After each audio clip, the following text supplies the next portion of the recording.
बच्चों का टिफिन हो या सुबह का ब्रेकफास्ट, हम ऐसी रेसिपी ढूंढते हैं जिसमें कम इंग्रेडिएंट्स लगे और झटपट 10 से 15 मिनट में भी बन जाए।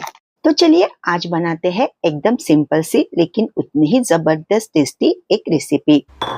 उसके लिए एक बाउल में हम 1 कप पोहा ले लेंगे। पोहा आप मोटा या पतला कोई भी ले सकती है। यहाँ पर मैंने मोटा पोहा लिया है। अब पोहा को हमें अच्छे से धो लेना है। 2 से 3 पानी से अच्छे से हम पोहा को वॉश कर लेंगे। चलिए पोहा हमने अच्छे से धो लिया है। अब मैंने यहाँ पर जाड़ा पोहा लिया है, इसलिए अब यहाँ पर हम थोड़ा सा पानी डालकर रख देंगे ताकि पोहा अच्छे से सॉफ्ट हो जाए। अगर आपने पतला पोहा लिया है तो फिर पानी डालकर रखने की कोई जरूरत नहीं है, वो धोने से ही सॉफ्ट हो जाते हैं। अब पोहा को हम 10 से 15 मिनट के लिए साइड में रख देते हैं ताकि वो अच्छे से सॉफ्ट हो जाए। चलिए तब तक हम कुछ चॉपिंग वगैरह कर लेते हैं। यहाँ पर हमें कुछ ज्यादा सब्जियां वगैरह नहीं लेनी है, बस सिंपल सा हमें एक प्याज लेना है और कुछ लहसुन की कलियां और 2 हरी मिर्च। तो सबसे पहले हम प्याज को कट कर लेते हैं।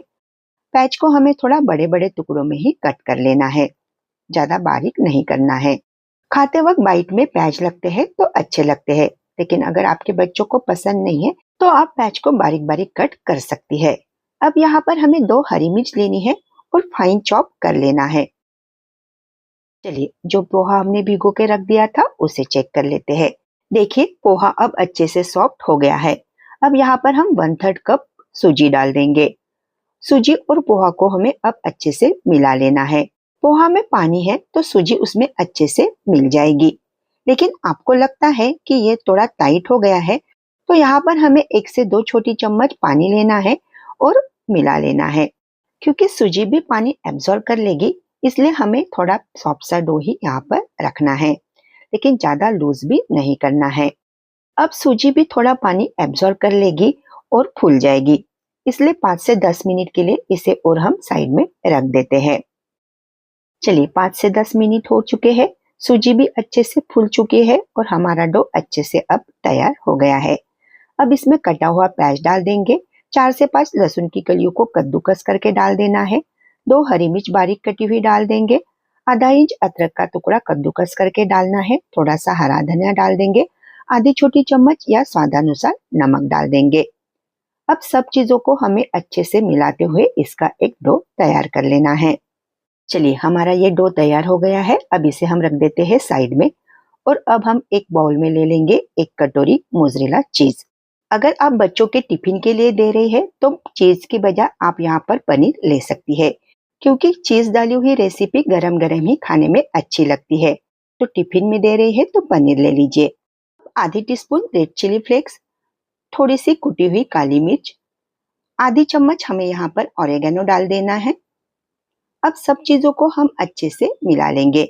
यहाँ पर हमें नमक नहीं डालना है, क्योंकि चीज में वैसे भी नमक रहता है और हमने डो में नमक डाला हुआ है, इसलिए यहाँ पर हम नमक नहीं डालेंगे।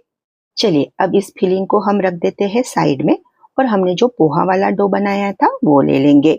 इसका एक बड़ा सा पेड़ा अब हमें यहाँ पर ले लेना है। अब इसका बॉल बनाकर हाथों पर ही इसे चपटा कर लेंगे और उसे थोड़ा सा कटोरी जैसा बना लेंगे। और इसके अंदर अब हमने जो चीज वाली फिलिंग तैयार की है वो 1 से 2 चम्मच रख देंगे।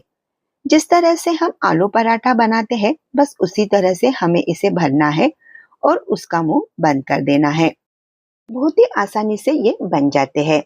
अब हाथों पर थोड़ा सा चपटा करके इसे अच्छे से एक टिक्की जैसा हम बना लेंगे। तो ये टिक्की बनकर तैयार हो गई है। अब इसे एक प्लेट में रख देते हैं और बाकी की टिक्की भी हम इसी तरह से बना लेंगे। चलिए अब गैस स्टोव पर हम एक पैन रख देते हैं और उसमें हम तेल डाल देंगे। यहाँ पर मैं शैलो फ्राई कर रही हूँ, आप चाहे तो डीप फ्राई भी कर सकती है, लेकिन आप तली हुई चीजों को अवॉइड करती है तो आप इसे एयर फ्रायर में भी बना सकती है। तेल अब गर्म हो चुका है। अब हम टिक्की यहाँ पर तलने के लिए डाल देंगे। दोनों तरफ से अच्छे से अलटते पलटते हुए हमें टिक्की को अच्छे से सुनहरा होने तक तल लेना है। एक साइड से ये तल चुके हैं, अब इसे हम पलट लेते हैं और दूसरी साइड से भी इसे हम अच्छे से तल लेंगे। चलिए हमारी टिक्की दोनों तरफ से अच्छे से सेक चुकी है। अब इसे हम निकाल लेते हैं। बाकी की टिक्की भी हम इसी तरह से तल लेंगे। तो फ्रेंड्स लीजिए तैयार है ये बहुत ही टेस्टी और झटपट बनने वाली रेसिपी। हमने यहाँ पर सिर्फ पोहा, सूजी और चीज का ही यूज किया है और हमने कुछ ज्यादा मसाले भी यहाँ पर नहीं डाले हैं, लेकिन फिर भी ये बहुत ही टेस्टी बनते हैं। बच्चों का फेवरेट चीज इसमें है तो उनको तो ये बहुत पसंद आते हैं। आप इसे ब्रेकफास्ट में बना सकती है या शाम के चाय के साथ खाने के लिए भी इसे बना सकती है, या मेहमान आए तो उनके लिए भी आप इसे बना सकती है, बच्चों के टिफिन में भी दे सकती है। तो फ्रेंड्स आई होप आपको यह आज की रेसिपी पसंद आई होगी। तो प्लीज लाइक कीजिए, शेयर कीजिए और मेरे चैनल को सब्सक्राइब करना ना भूले। Thank you.